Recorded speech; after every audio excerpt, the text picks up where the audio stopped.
Eh bien, bonjour à vous sur le plateau. Nous sommes bel et bien ici en direct du Palais Polyvalent des Sports de Yaoundé, théâtre ce jour du tournoi de l'unité des échecs. On précise qu'il s'agit d'une compétition qui sonne également l'ouverture officielle de la nouvelle saison, la saison sportive 2025-2026 au sein de la Fédération camerounaise des échecs. Dans cette vaste enceinte sportive, l'échiquier national déploie toutes ses pièces et pour l'occasion, la salle principale que vous voyez juste derrière moi a bénéficié d'un remarquable lifting offrant un cadre digne des plus prestigieuses compétitions internationales.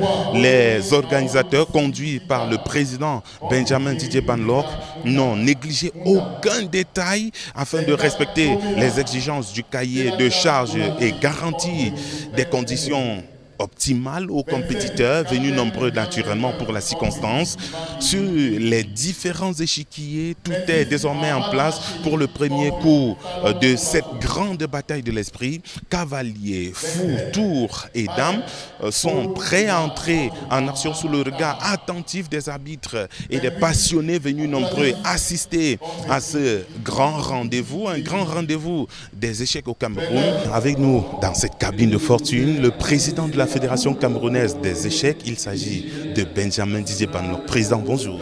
Bonjour. Et merci de répondre à notre invitation. Quel est l'objectif que vous voulez atteindre au moment d'organiser cette compétition, ce tournoi de l'unité au sein de l'instance dont vous avez la charge?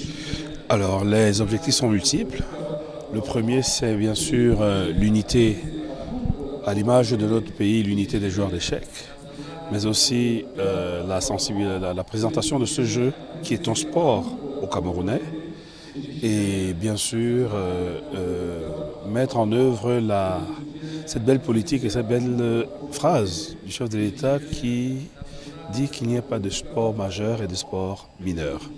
Donc oui, nous sommes une petite fédération, mais nous sommes également une fédération et c'est ouvert à tous les Camerounais et de tout âge, parce qu'on peut jusqu'à 104 ans, alors qu'on peut apprendre à jouer à 4 ans. De toutes les classes sociales, parce qu'on peut être, peu importe le domaine, même si il y a un stéréotype qui donne l'impression que c'est très élitiste, c'est faux. Vous pouvez voir lors du tournoi d'hier qu'il y avait des enfants de tous bords, des étudiants, des vétérans de plus de 50 ans. Donc vraiment, c'est ouvert à la portée de tout le monde.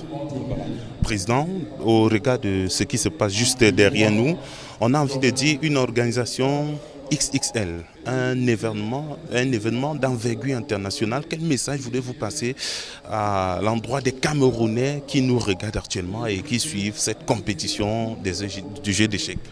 Alors, le message principal, c'est que lorsqu'on veut bien faire, on peut bien faire même sans les moyens. On peut, n'est-ce pas, avec beaucoup de volonté, du travail acharné, avoir ce type de résultats. Nous avons eu la chance d'avoir l'accompagnement de quelques partenaires que je profite ici pour remercier, à savoir le PAD, MTN et bien sûr CRTV Sport.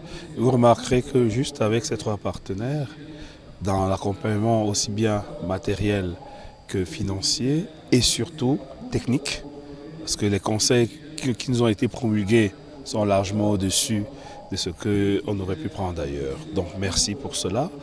Et beaucoup de volonté.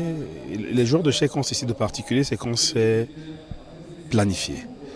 Donc avec peu de moyens, on a réussi à faire ce que vous avez vu. Je pense que maintenant que les Camerounais savent de quoi il s'agit et qu'il y aura des clubs dans tout le pays, là, ça sera de plus grande envergure. On va atteindre les cimes comme dans d'autres pays où on pourra avoir lors des tournois comme ceux-ci 500 à 700 participants.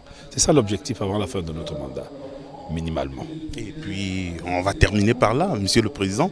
Au sein de votre fédération, quels sont les grands chantiers que vous avez, notamment pour cette saison sportive 2025-2026?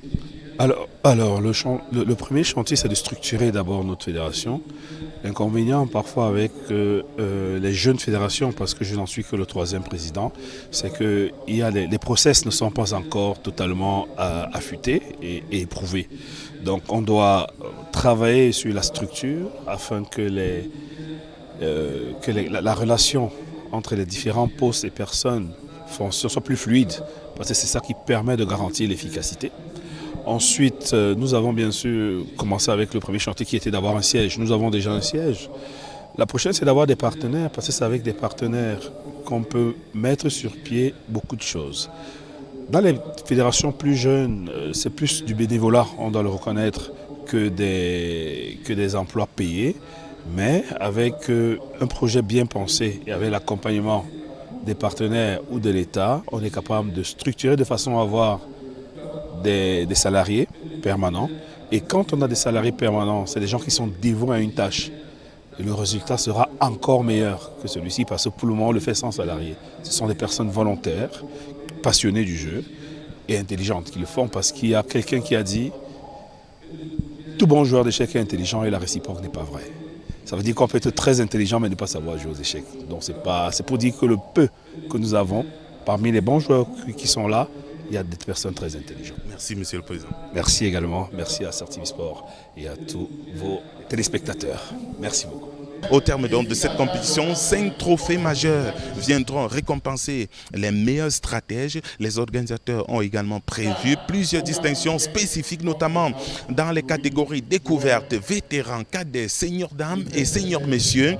Près d'une centaine de joueurs et joueuses se livrent ici à de véritables joutes intellectuelles où concentration, anticipation et maîtrise tactique constituent les principales armes. 9 clubs au total ont répondu à l'appel de ce tournoi de l'unité, témoignant ainsi du dynamisme croissant de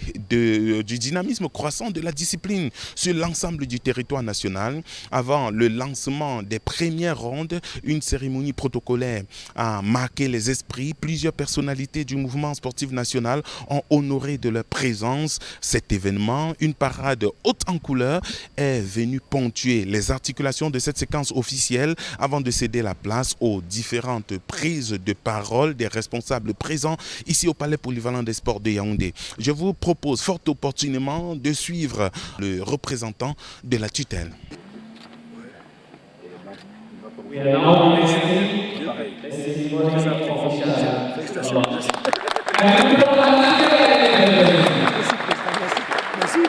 Le dispositif lié au jeu est en place. Cette vision nouvelle que le président Balog, nouvellement élu, est en train d'implémenter, va certainement produire des fruits. Depuis 2012, la Fédération d'échecs existe.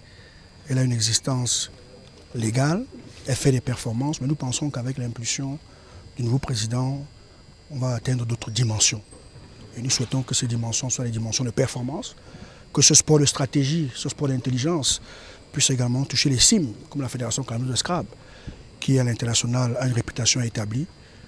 Nous pensons que sur les bases de ce que nous avons vu aujourd'hui, nous allons certainement bientôt récolter la promesse des fleurs que nous voyons actuellement plantées par le président Balog. Le jeu d'échecs se joue à deux et chaque joueur joue de façon alternée. C'est-à-dire qu'un joueur joue d'abord, l'autre joue ensuite. Et il y a deux camps, les blancs et les noirs, ou alors la couleur sombre. Et les règles, c'est que il faut capturer le roi adverse à l'aide de plusieurs pièces. Il y a le fou, le cavalier, la dame, la tour et les soldats. C'est toute cette symbiose qu'on utilise pour affronter le camp adverse. Les deux équipes ont les mêmes pièces, les mêmes pions. Et comment on marque le point? On marque le point lorsqu'on a fait à l'adversaire échec et mat. C'est-à-dire qu'on a mis le roi dans une position où il est capturé, quel que soit le coup qu'il va jouer. Et comment on gagne une partie? On gagne une partie en jouant donc avec des phases. Il y a l'ouverture, le milieu de partie, où on va se déplacer des pièces, mettre la stratégie en place, et puis s'arranger à acculer l'adversaire jusqu'à ce que son roi soit coincé. Dès qu'il est coincé, c'est échecs et maths et la partie est gagnée. À l'issue des différentes rondes, les joueurs qui auront su éviter les pièges, naturellement, contrôler les centres de l'échiquier et imposer leur stratégie jusqu'au match final seront récompensés par des trophées et bien évidemment des distinctions diverses mises en jeu par les organisateurs. Voilà donc ce qu'on pouvait vous dire, ce qu'on peut retenir d'ailleurs de l'ambiance qui prévaut actuellement ici au Palais Polyvalent des Sports de Yaoundé à l'occasion de ce tournoi de l'unité des jeux d'échecs, un rendez-vous qui contribue à renforcer l'ancrage et le rayonnement de cette discipline sportive au Cameroun. C'est tout pour nous ici au Palais Polyvalent des Sports de Yaoundé. Retour à vous sur le plateau.